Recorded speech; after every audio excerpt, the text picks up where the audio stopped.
बिलाखिर मुलजिम से लेकर मुजरिम तक का सफ़र जो है वो तय हुआ और अदालत की तरफ से फ़ैसला सुनाया गया। एसिड अटैक मामले में जो 2022 में पेश आया था, उसमें अदालत ने क्वांटम ऑफ पनिशमेंट आज सुनाई, जिसमें एक्यूज़ जो मेन एक्यूज़ था उसके लिए ये कहा गया कि लाइफ इम्प्रिजनमेंट और साथ में 40 लाख रुपए तक का फ़ाइन।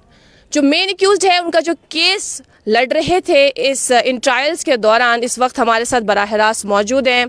आप हैं एडवोकेट मसूदी। बहुत बहुत शुक्रिया आमिर साहब हमारे साथ बात करने के लिए। थैंक यू इकरा जी, हमसे बात करने के लिए। जी आमिर साहब, चूँकि कई सारे दोस्त आपको इस वक्त देख रहे हैं और वो जानना चाहते होंगे इस मामले में दरअसल हुआ क्या था, वो ज़रा अगर आप ब्रीफ कर सकें तो मेरे ख्याल से आसानी होगी। ये बेसिकली मैम 2022 की बात है। एक लड़की पे एसिड अटैक हुआ था 2 लड़कों की वजह से जो स्कूटी पे आए थे। तो उस वक्त काफ़ी ह्यू एंड क्राई मच गया था कि अननोन लड़कों ने किसी लड़की पे एसिड अटैक किया है। तो उसके बाद बड़ी अच्छी इन्वेस्टिगेशन हुई और साइयो ने विद इन 24 आवर्स इस अक्यूज़्ड को अरेस्ट किया अलॉन्ग विद 2 अदर 3 अक्यूज़ थे, जो एक इसमें एक्विटल हो गया। और जो दूसरा अक्यूज़ है ही इज़ जुनाइल, उसकी ट्रायल अभी जुनाइल कोर्ट में चल रही है। आज जो जजमेंट आई है that is with related to main accuser Sajid Altaf. इसमें इन्वेस्टिगेशन ठीक ठाक हुई थी, as per the ministry of law हुई थी, एविडेंसेस भी ठीक ठाक थे। मैं बेसिकली इसमें केस में एंटर तब हुआ एज ए लॉयर जब इसका प्रोसिक्यूशन एविडेंस क्लोज हो चुका था। तो फाइल प्रूव करते टाइम भी मुझे ये लगा कि एविडेंस ठीक ठाक है। तो क्वांटम में भी हमने आर्ग्यूमेंट्स किए। My job was just to assist the honourable court.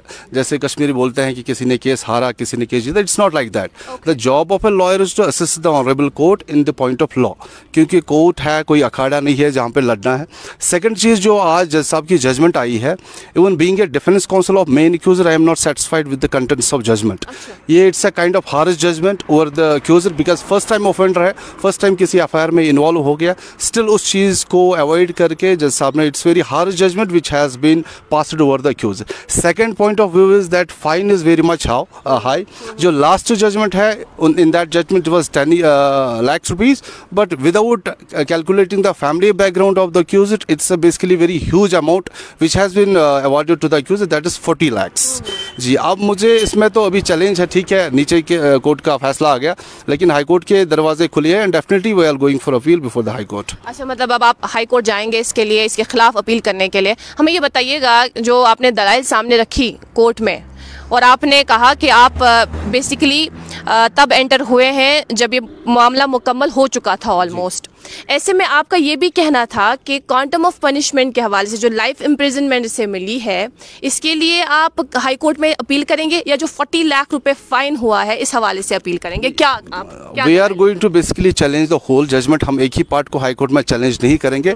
हम कन्विक्शन जो लाइफ इम्प्रिजमेंट है उसको भी चैलेंज करेंगे और जो 40 लाख का हैवी फाइन हुआ एक्यूज पे उसको भी definitely we are going to challenge in the high Court. And second चीज़ जो हमने क्वांटम पे आर्ग्यूमेंट्स किए थे, my focus was basically on 2 things. Court is not court, it's not the job of court to send message to the society.